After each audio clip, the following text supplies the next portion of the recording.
Hi, I'm Bailey with MyMathExperts, and today we are going to work through the following problem. If our domain is x, where x is greater than or equal to 0 and x is not equal to 2, and our range is y, where y is greater than -3 but less than or equal to 3, which graph corresponds to those given constraints out of these four options? So first, let's define domain. Domain, like you can imagine based on their constraints here, is just basically saying what are all of the x values possible for our function. So remember, x values are horizontal. So this is saying what are all of our possible kind of horizontal values that we could put into our function and get a y value out, basically. Like, where is our function defined for our x values?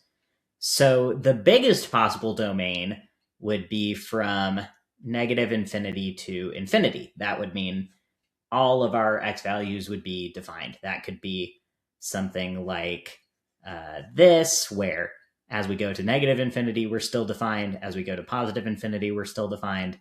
It could be something like a straight line like that. Same thing, as we go to negative-infinity over here, we're defined. As we go to positive infinity over here, we're defined.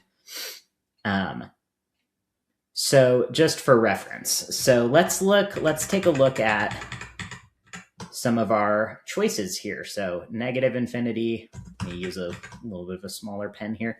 -infinity would be in kind of this direction, going over this way. Positive infinity would be going over this way. So it looks like the domain for this one would be from -infinity to positive infinity, but not 2. This little hole here is indicating that at our x value of 2, we actually are not defined on our function. So the way we would write this in kind of their notation here would be x, where x is not 2. That's the only constraint on this domain. Otherwise, it goes from -infinity to positive infinity. So we can see this actually does not match the domain that we are given, because this has an extra constraint, which is that x is greater than or equal to 0. So if our graph only looked like this, let me make sure I'm not accidentally filling in this little hole here. If our graph only looked like this, we would be totally good to go, because that is saying that our x values are greater than or equal to 0, and 2 is not defined. We aren't defined at x equals 2. However, since we have all this business over here, those are some x values that are less than 0, and we still have function over there.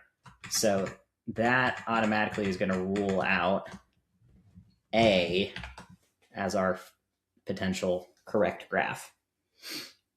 Meanwhile, if we look at B over here, this looks like a potential good contender, because our domain starts at 0 and it goes to infinity. So that means that our x is indeed greater than or equal to 0. And we have this hole here at 2, just like we want.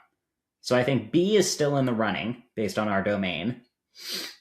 If we look at C, C is out for a very similar reason to A. We can see we have some function defined over here to the left of x equals 0. And we know that we only want our function defined when x is greater than or equal to 0. So we only want stuff over here. So we are going to get rid of C because we have stuff over here that we don't want. And then for D, let's see, I think D is also still in the running, because this is saying x is greater than or equal to 0. So we only want to be defined over here, which we are. And we have this hole here at 2 again, which is what we want. So I think D is also still in the running. So now we have to look at our range in order to figure out which one of these last two is correct. So for our range here, range is all of our possible y values that our function is defined on. So this is going to be we're going to be looking up and down for this, because y is the vertical component. Okay, so it looks like we want to be defined from -3 to +3. So that means our lower bound is -3. We can look at B here. That looks good to me. Our lower bound is -3. and our upper bound is positive 3, which it looks like it is. So I think this is probably it. We'll go into why these are two different symbols here in a second. But before we do that, let's take a look at D just in case. So we want our lower bound to be negative 3. Oh, wait a second. That does not look like the case for D, especially because we don't have like an arrow here or anything. This just stops right there. So we can't even say, oh, maybe it goes down like this because there's no arrow. So we can't say that. It just stops. So that takes D out of the running. That we don't have that lower bound of negative 3. And we actually don't have the upper bound of positive 3 either, because we can see it shoots right past it. It keeps going up.